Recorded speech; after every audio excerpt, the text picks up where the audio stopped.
Hey everybody, welcome to a brand new episode of Sailing Fujin. It has been quite a while, 4 or 5 months ago since we've uploaded any content at all. And I'll kind of explain that in this channel update of what we've been doing and what's going to become of the channel in the future. If you're new to this channel, my name is Trevor. I have a Catalina 30, 1981 Mark I. We are positioned here in Cabrillo Marina, which is in San Pedro, California.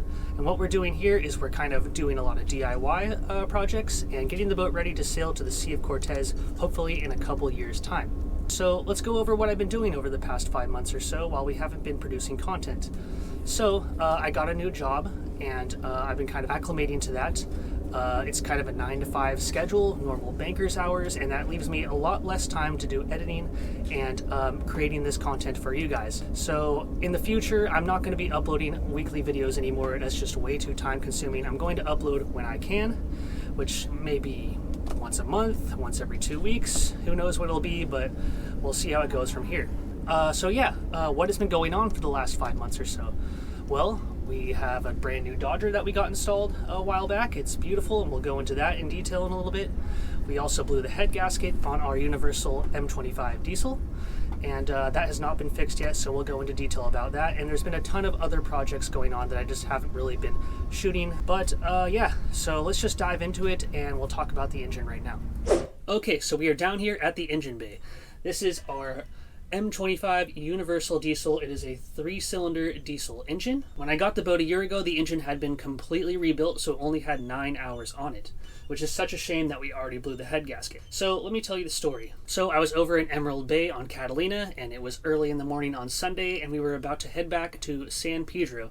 So we fired up the engine, got off the mooring, and started heading that way. Everything was working fine, and we ran the engine for about 30 minutes before we put up the sails because some wind was picking up. So after that, we shut the engine off, sailed for a little bit, and of course the wind died. So we fired up the engine again, and that's when things started going wrong. The exhaust started dumping out a lot of white smoke. The temperature was climbing, so we shut the engine off and investigated the fluid levels. The oil was fine.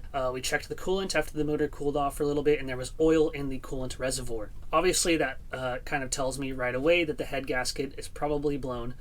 So we ended up getting towed back all the way to San Pedro yet again. Yes, another glorious return to the marina. So how did we blow the head gasket on this engine? Well, we have 2 theories.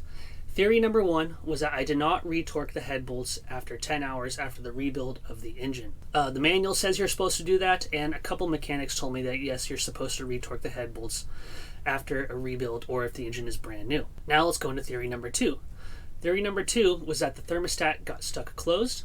Therefore, the engine was not able to regulate its temperature, and the head gasket blew. Now, I believe that this is the correct theory because when we were diagnosing the engine out there in the channel, I did give the thermostat right here a whack with the mallet, and it seemed like the temperature started dropping after that, which would indicate that the thermostat was actually stuck, and when I gave it a whack, it loosened it up and opened it up for the engine to cool down. Those are the 2 theories. Now let's get into how we're going to fix this engine. Now this is the big issue here and what I've been fighting with for the last couple months. So first, I contacted a mechanic. I'm not going to say his name just to protect his business. But we played pretty much a cat and mouse game for a couple months. Every week I would call him on a Monday, and he would say, I'll be here on Wednesday or Friday to come work on the engine after I'm done with my other projects. And that never happened. This went on for weeks and weeks and weeks, and finally I just stopped trying, and I've never heard from him since. So now I'm on to another mechanic. He seems like a really smart guy. He's done a bunch of these rebuilds. He does repowers, and I really want this guy to work on my engine, but I don't think he wants to work on my engine. So it's been really tough finding someone who wants to work on these really old engines. I guess they're kind of hard to find parts for. Universal doesn't really exist anymore. So that's what's going on with that. My engine is still broken. I've been in the slip for a couple months now, since August, waiting for a mechanic to come and help me out with this. Now let's go up topside and start talking about the new Dodger. Alright guys, we are topside here. Behind me is the brand new Dodger made by Harbor Custom Canvas. A man named Dan actually runs the company. He owns it, and he does a quality job with all of his Dodgers and canvas work he does. So let's go over the pros and cons of this Dodger. The first pro is obviously it is a beautiful, beautiful thing. I mean, craftsmanship does not get any better than what is right behind me here. From the stainless to the canvas to all the attention to detail that went into this thing, it is just immaculate. So yeah, I'm very happy with how the Dodger came out. Now let's go into some of the cons. So first of all, it was very expensive. Just under $5,000 this Dodger cost me. I originally wanted to get a Bimini and Dodger setup to cover the whole cockpit, but that was just like above $8,000, and obviously I'm not going to break the bank for something like that. So yeah, con number 2 was the time it took. It took about 4 months to complete the entire project from start to finish, which is not a big deal. That's kind of how a lot of things go in this industry. There's not that many people to go around to like do this kind of thing, and there's a long waiting list for the work to be done. So yeah, the one thing that did bother me though a little bit, that was a little bit annoying, was just I kept getting false deadlines. Towards the end of completion of the project, I would be like, hey Dan, is this going to be done by this weekend? I'm going to Catalina. I'd like the Dodger to be done. If not, it's not a big deal, but I'm just checking. He'd be like, oh yeah, it's definitely going to be done by this weekend. We're going to be there on Thursday working on it, and it'll be done. You'll be good to go. And it wasn't good to go. Which, is a little bit annoying. That happened actually a couple times. I think that happened 3 different weekends where he said it was going to be done, and it wasn't. But no big deal, I understand, things happen, there's days where it rains and you can't do projects, and, things get behind and whatnot, people get sick. But we'll go into con number 3, which was what really kind of irked me a little bit. So after the thing was completely said and done, I made a mistake while we were furling the sail. I stepped on this canvas here behind me, and it broke off a couple of snap buttons. Now, I didn't tear the canvas, it just broke off the snap buttons, and those could be attached very easily. From what I understand, you just need a special tool. Now this tool costs $150. Am I willing to buy that tool myself with my own money? No, because I'm probably only going to use it once, and I don't really have $150 to waste on a tool I'm only going to use one time. So I texted Dan, and I was like, hey dude, I messed up. Do you think I could come by the shop, grab a couple extra buttons, and maybe borrow a tool to fix this? And he asked me what I did, and I explained it to him, and he's like, oh yeah, we'll come down and we'll take a look at it.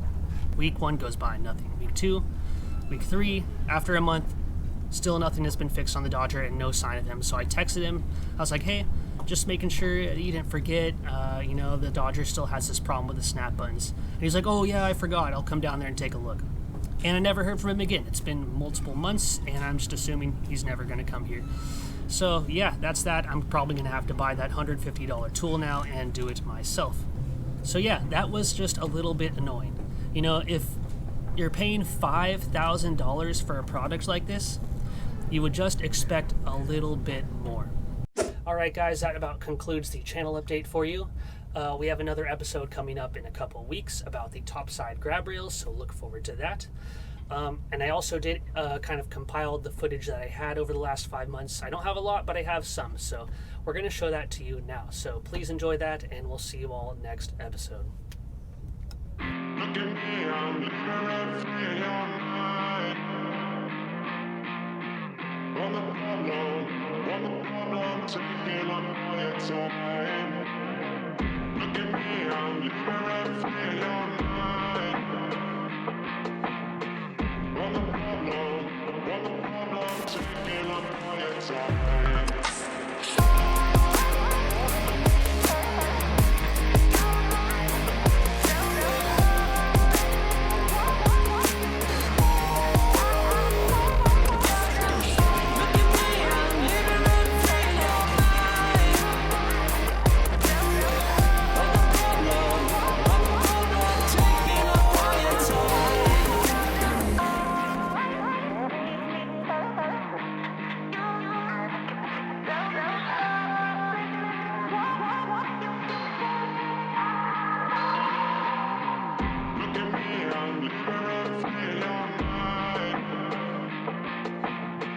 On the problem, taking on all your time.